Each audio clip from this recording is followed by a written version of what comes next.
Yo, what is up guys and welcome back to the channel. Today we've got another review on the 86 Road to the Final Champions League card, Julian Draxler. We're going to be going through the card's detail stats, clips and summary. We're also going to go through the comparison to the 84 card and what I think of the upgrade to him. And then we're going to go through the clips and summary as per usual and just kind of discuss whether I think he's still worth the price tag that he now commands. Without further ado, let's get into the video. So guys, this is the team that I use, Julian Draxler, and I used him in the 4-2-3-1, played him in that number 10 slot.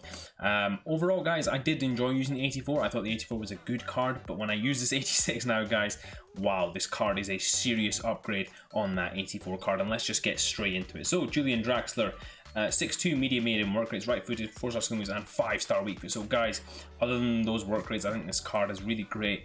Overall build around it, and I think it's a really nice card as well to use. Overall, it felt very smooth on the ball, and you guys can see by the return that I really enjoyed using him. 5 games played, 6 goals scored, and 8 assists. Guys, he was doing everything.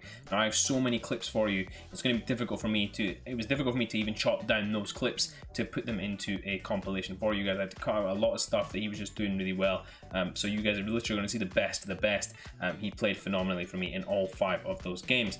I put the 100 counter on him. I wanted his shooting and his pace to be better. I know that as this card gets better, his passing and dribbling will get a lot better, so I don't really need to boost that as much. I feel like his pace and shooting needed it, and it did help a lot with the goals that he was able to get. He's already got great passing, so his shooting would need a bigger boost for me. In terms of the key stats guys, long and short pass fantastic.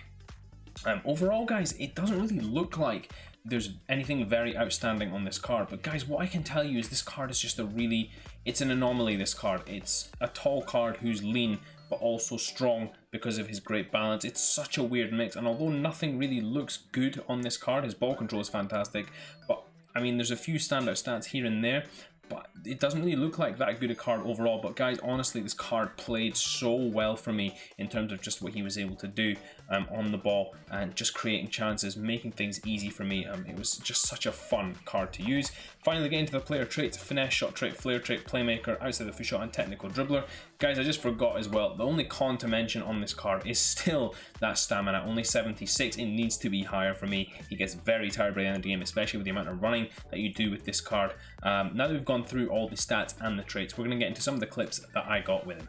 So guys, getting into some of Julian Draxler's clips now, what you guys are going to see is that anomaly that I mentioned, that anomaly factor that he has where he's just able to do everything guys. And honestly, I can't say enough about this card, how much I enjoyed using it. Now guys, I am experiencing very laggy gameplay a lot recently. You guys may be noticing that in the clips as well, and I tried to do my best with these chances as well. Some of them I do miss just stupidly, but for the most part guys, I feel like this card really did perform when I needed him to. Guys, I just loved it was able to dribble. I mean, there you see the dribbling, the passing, the movement, everything he's able to do with such ease. The shooting as well, getting into tight gaps. I mean guys, this card was just so much fun to use. And then you're only paying, or I only paid 76k, you're only paying 90k still for a card like this. I think it's an absolute bargain for what you can link him into and what kind of teams you can build around him. I do really think that this card is worth it, especially for all that he can do. I mean, to get 6 goals and 8 assists in 5 games is not easy to do, especially even if it is in Division 2, or I think it's actually Division 3 now that I'm in, due to this gameplay really affecting me. But Division 3 is still not easy to get that kind of a return. They are still competent players in that division, so to do that to so many people, I even managed to get a few rage quits using this card, which was really nice. I mean, look at the diversity there, the passing, the movement, the dribbling, it's all really tight. Now guys, the main thing that I want to talk about with regards to this anomaly is his weird amount of strength combined with his height. Because he's so tall and because he is reasonably agile for a tall player, that's almost what the anomaly factor is that he's still able to hold defenders off, he's still able to hold his own against other players, he's still able to do everything that a big player would be able to do, and then he comes with the technical finesse and brilliance of a smaller player, and that's really what it is guys. It's such a phenomenal combination to have, and if this card gets any better than it already is, that it's going to be one of the best cards in the game. Now guys, I thought the 84 was fantastic. I thought he's very good at a lot. The set pieces were great as well on this card, on the 84 card as well. But this 86 card compared to that 84 card is leaps and bounds ahead of that card. This card is a mile better than the 84, and I loved the 84 card. I thought it was a very good card in terms of what he was able to do overall on the ball as well. This 86 card is phenomenal. He's genuinely a starter in a team full of end of era players, icons, all those kind of players, I could genuinely see myself playing this card in and amongst those cards without having too much fuss and hustle about it. Now guys, overall as well, you guys are going to see some of the finishes here. That's some of that 5-star weak foot as well that he's capable of using. Really easy to use this card, guys, as well, because he has that 5-star weak foot. Can just turn past players like that and get great finishes as well.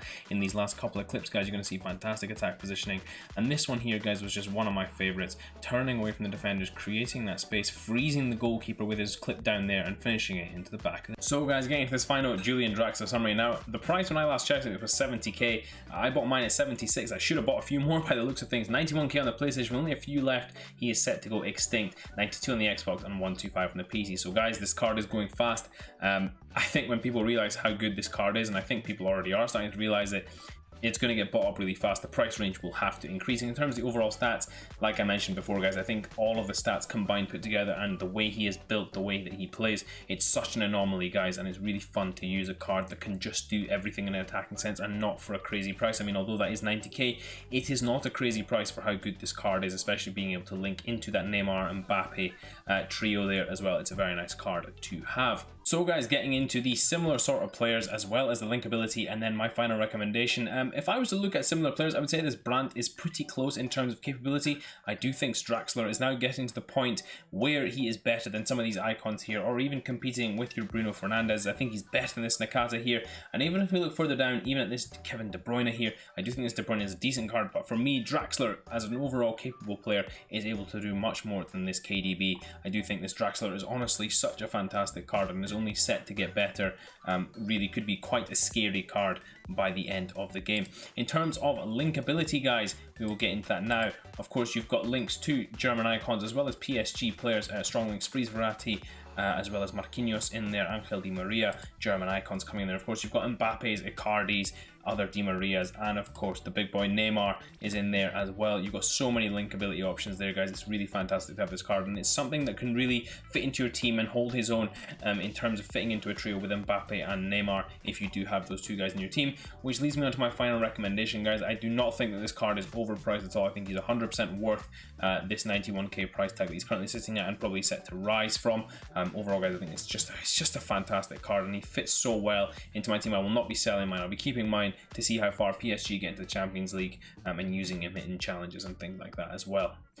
Hope you guys did enjoy this review. If you did, please do smash that like button. Until next time, I will see you all in a bit.